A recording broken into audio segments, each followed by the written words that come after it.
దావీదు వంశస్థుడైన యోసేపు అను పురుషుడికి ప్రధానం చేయబడిన కన్యక యొద్దకు దేవుని చేత పంపబడెను.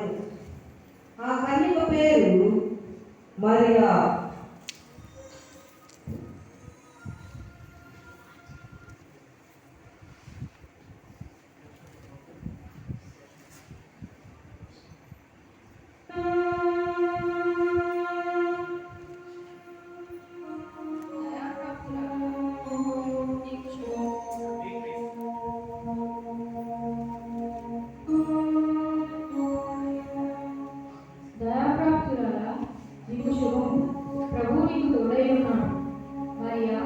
భయపడకు, నీవు దేవుని వలన కృపనొందితివి. నీవు గర్భముధరించి కుమారుని కని ఆయనకు యేసు అని పేరు పెట్టెను. ఆయన గొప్పవాడై సర్వోన్నతుని కుమారుడనను. ప్రభువైన దేవుడు ఆయన తండ్రి అయిన దావీదు సింహాసనమును ఆయనకిచ్చెను. ఆయన యాకోబు వంశస్థులను యుగయుగములు వేరు. ఆయన రాజ్యము అంతములేనిదై ఉండును.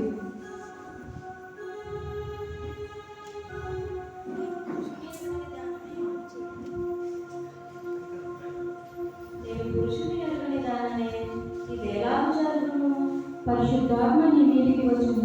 సర్వోన్నతి శక్తి నేను పంపడం కనుక పుట్టబో శిశువు పరిశుద్ధుడై దేవుని కుమారుడు అంటాడు. మరియు నీ బంధువుల ఎలిజబెత్ కూడా తన వృద్ధాపమందు ఒక కుమారుని గర్భం ధరించి ఉన్నది.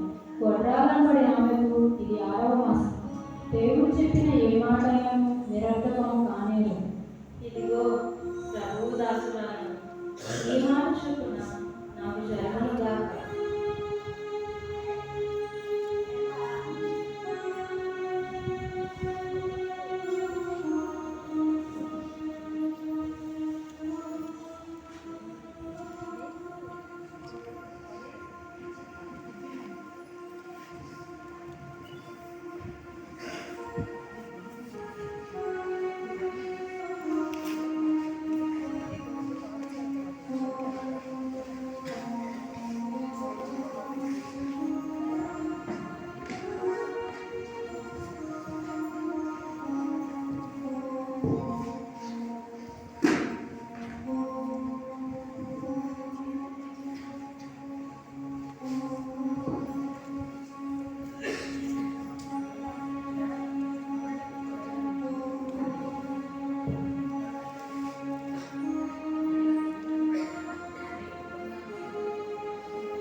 ఆ దినములందు మరియ లేచి యూదా ప్రదేశంలోని కొండసీమలో ఉన్న ఒక ఊరికి త్వరగా వెళ్ళి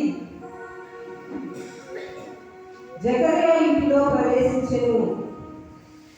జకర్యా ఎలిజబెతులు ప్రభువు యొక్క సకలమైన ఆజ్ఞల చొప్పునను న్యాయవిధుల చొప్పునను నిరపరాధులుగా నడుచుకొచ్చు దేవుని దృష్టికి నీతివంతులై ఉండేది.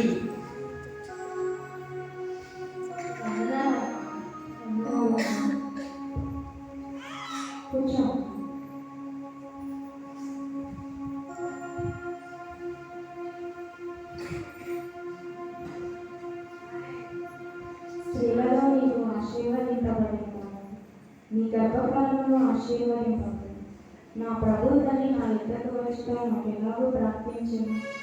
ఇదిగో నీ శుభవచనము నా చెవిని పడగానే నా గర్భంలోని శిశువు ఆనందంతో గంతులు వేసింది.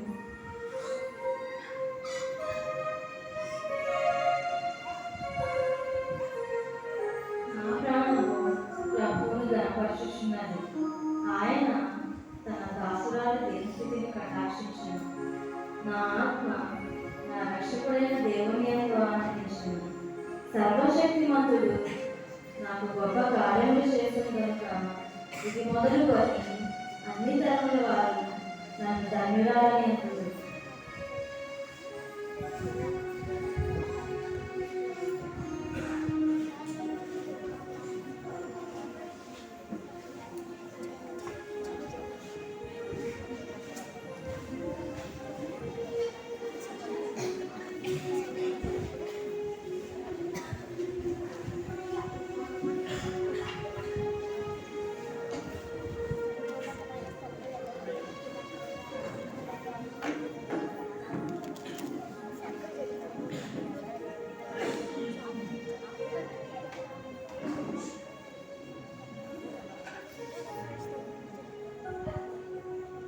మరియ భర్త అయిన యోసేపు నీతిమంతుడై ఉండి ఆమెను అవమానపరచనల్లగా రహస్యంగా ఆమెను విడనాడను ఉద్దేశించెను.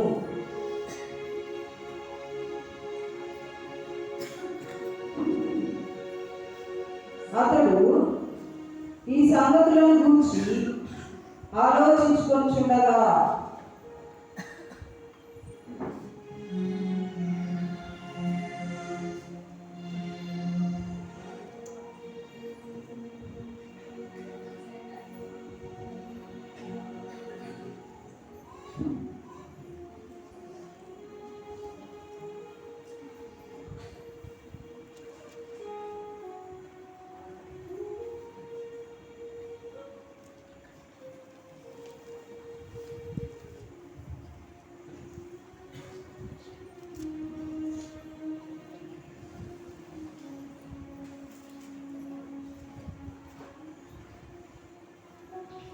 దావీదు కుమారుడు అయిన యోసేపు, నీ భార్య అయిన మరియను చేర్చుకున్నకు భయపడకు.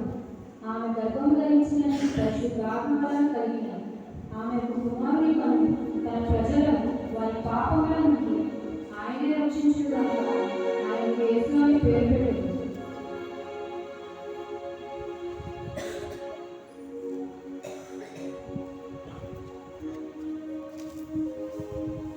యోసేపు నిద్ర మేలుకొని ప్రభువు తనకు ఆజ్ఞాపించిన ప్రకారం చేసి తన భార్యను చేర్చుకొని ఆమె కుమారుని కనువరకు ఆమెను ఎదుగుకుండెను.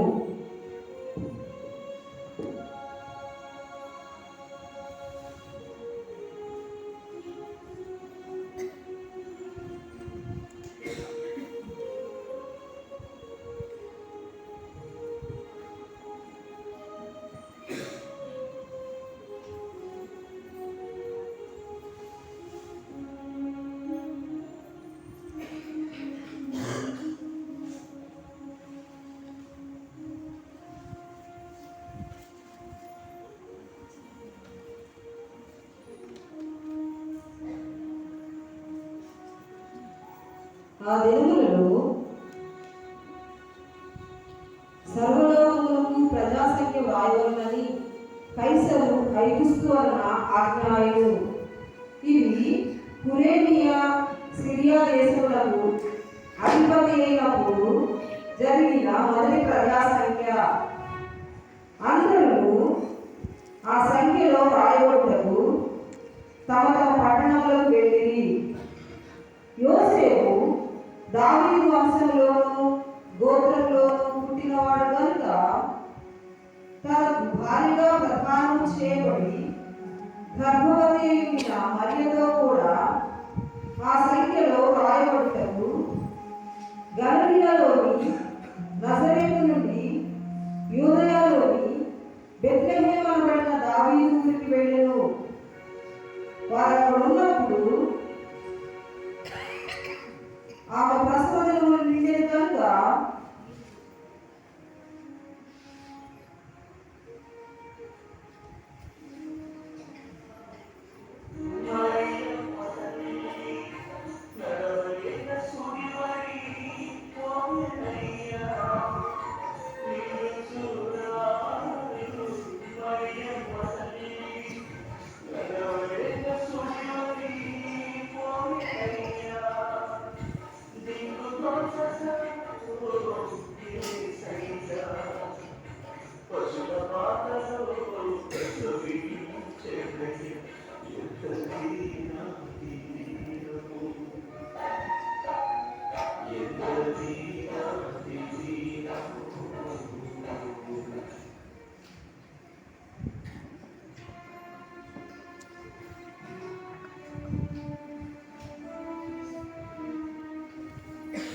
తన తొలిచూలు కుమారుని కని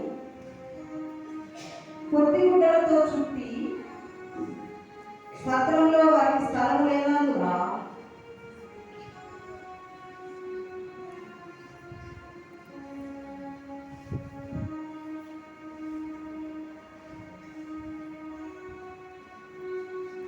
ఆయనను పశువుల తొట్టెలో పరుండబెట్టెను.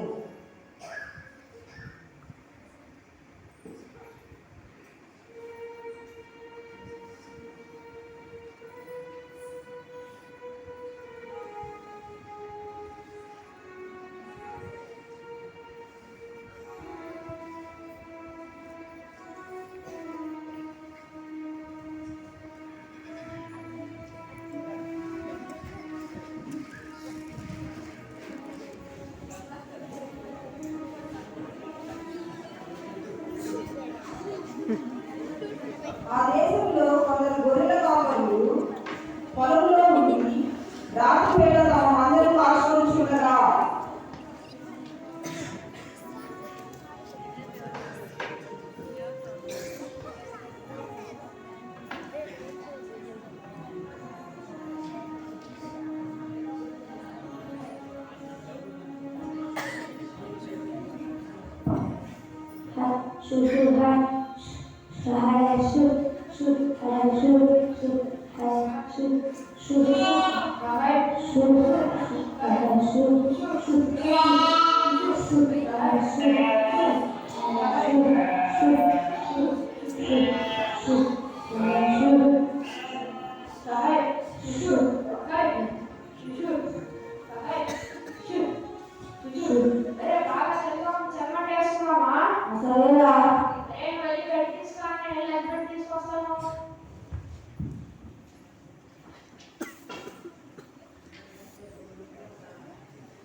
అసలు నిజమైన దేవుడు ఉన్నాడారా?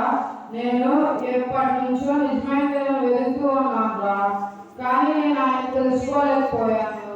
ఈ విషయం నాకు మనశ్శాంతి లేకుండా చేస్తుందిరా. ఏం చేయాలో నాకు ఒంట్లో ఇంట్లో అన్నీ బాగానే ఉన్నాయిరా, కానీ నేను ఎన్నో పాపాలు చేశానురా. కాబట్టి నాకు నిద్ర పడదు. నేను చేసిన పాపాలను బట్టి నేను కనుక ఇప్పుడు చనిపోతే ఖచ్చితంగా నరకానికే వెళ్తానురా. నాకు తెలుసురా, నేను నా పాప భారాన్ని భరించలేకపోతున్నానురా. అన్నీ బాగానే ఉన్నా ఏం లాభం చెప్పండి?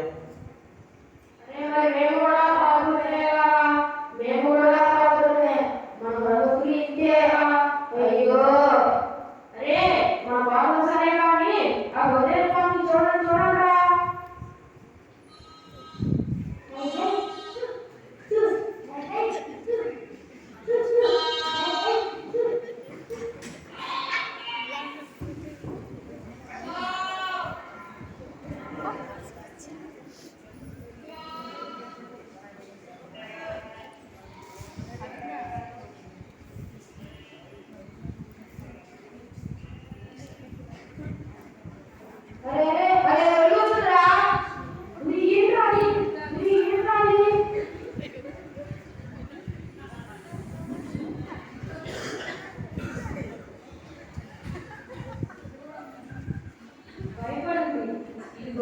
ప్రజలందరికీ కలగబోదు మహాసంతోషకరమైన సువర్తమానము నేను మీకు తెలియజేస్తున్నాను.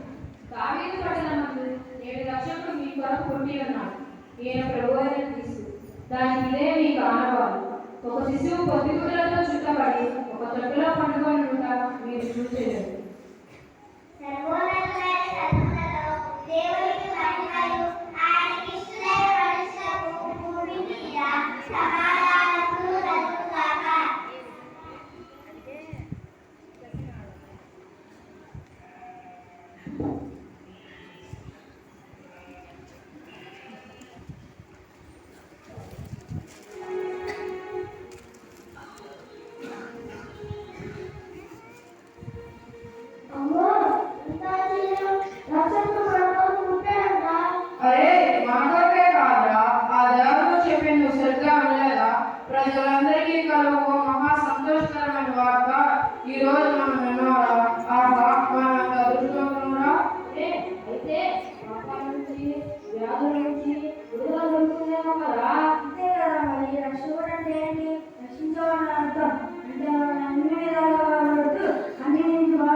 విషయం అర్థం కాలేదురా. అదేంటంటే రక్షకుడిని పశువుల దొడ్లో పడుకోబెట్టడం ఏంటా? నాకు అర్థం కాలేదురా. రక్షకుడు అంటే ప్రజలందరినీ అన్నింటి నుంచి విడిపిస్తాడని కదా అర్థం. అంటే ఆయన అంత గొప్ప పెట్టరా? ఒక రకంగా చెప్పాలంటే సాక్షాత్తు దేవుడే కదా. ఆయన నా పశువుల దొడ్లో పడుకోబెట్టడం మాత్రం నాకు చాలా బాధగా ఉందిరా. ఏంటంటే ఆ రక్షకుడు ఏదైనా ధనవంతుడి ఇంట్లో ఉంటే మనం వెళ్ళగలమా? మనం నడిచేవాడు కాదు కదా. ఇప్పుడైతే మనం స్వేచ్ఛగా వెళ్ళొచ్చు. మనం ఎవరు ఆకర్షిస్తారా? నిజమేరా, నువ్వు చెప్పింది నిజమే. అంటే దేవుడే మానవుడిగా ఈ లోకంకి వచ్చాడురా మనందరి కోసం. అంటే ఆయన మన కోసం తీసుకున్నాడు కదా. మనమందరం కలిసి ఆ రక్షకుని చూడటానికి వెళ్ళాం రా. మీ సంగతేమో కానీ నేను మాత్రం నా పాప వారిని భరించలేకపోతున్నాను రా. నేను వెళ్తాను రా. అరే ఈ సంతోషంలో ఆ దారుడి పట్టణానికి వెళ్తూ ఒక మాట పడుకున్నామారా?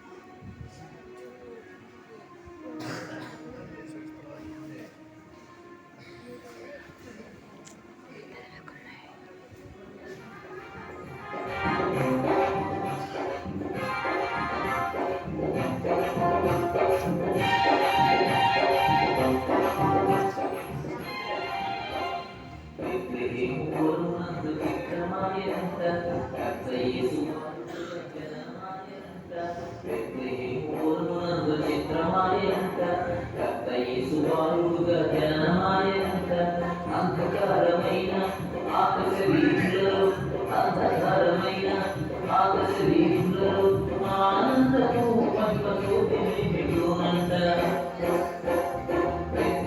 పూర్వమునందు చిత్రమాయనంట. యేసు బాలుడుగా జనమాయనంట.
జ్ఞాని ఏమని చూస్తున్నావు? ఏమిటా వింత నక్షత్రం?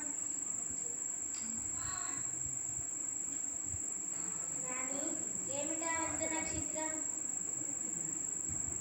నాని ఏమిటా వింత నక్షత్రం? ఇటువంటి వింత నక్షత్రం నేను ఎప్పుడూ చూడలేదే. వింత నక్షత్రమా? ఏది ఇలా ఇవ్వు.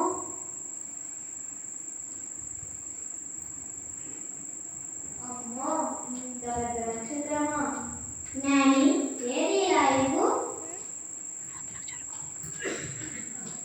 ఇంత పెద్ద నక్షత్రమా? ఈ నక్షత్రం గురించి నేను ముందుగానే చదివినాను. దావీదుపట్నమందు నేను రక్షకుడు పుట్టి ఉన్నాడని నేను ముందుగానే చదివినాను జ్ఞాని. అయితే పదండి వెళ్దాం. కానీ మనం ఆధారం ఎలా? ఏముంది, ఆ వింత నక్షత్రం వెంబడిస్తే చాలు. అయితే పదండి వెళ్దాం. మట్టి చేతులతో ఎలా వెళ్దాం? నా మట్టుకు నేను బంగారం సమర్పిస్తాను. నా మట్టుకు నేను సమయాన్ని సమర్పిస్తాను. నా మట్టుకు నేను మూలమును సమర్పిస్తాను. ఈ శుభ సందర్భంలో రాయలపట్నంలో వెళ్తూ మనం ఒక పాట పాడుకుందామా? సరే, పాడుకుందాం.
నాకు కూడా చాలా మనశ్శాంతిగా ఉందిరా. అరే ఏసైని చూడగానే నా పాపం తొలగిపోయి ఇప్పుడు నాకు చాలా సంతోషంగా ఉందా. యేసయ్య పాపని నన్ను కరుణించు. యేసయ్య పాపిని నన్ను కరుణించు.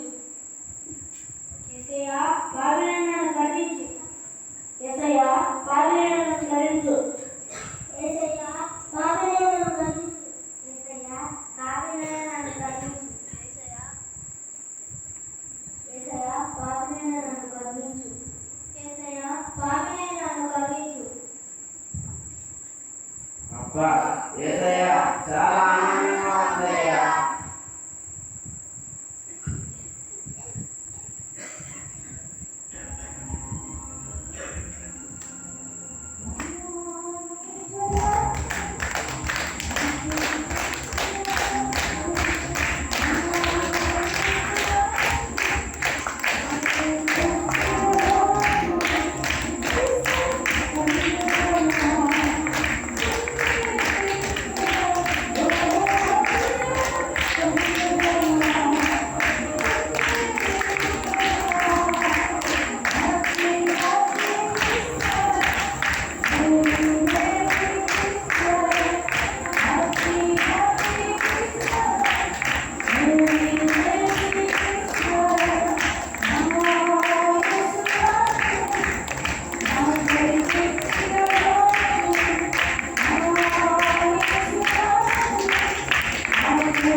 యేసుక్రీస్తు ప్రభువును దూతలు గొల్లలు జ్ఞానులు ఆరాధించిరి. నీవు దూతవైతే యేసు ప్రభువుని గురించి గ్రహిస్తావు. గొల్లవారి వలె దీనులకు అమాయకులు అయితే క్రీస్తు ప్రభువుని దర్శించి మొక్కెదవు. నీవు జ్ఞానులైతే నీ జ్ఞానంతో తర్కించి చివరకు పశువుల పాకలో తొట్టి దగ్గరకు వచ్చి నీ కాళ్ళను వచ్చెదవు.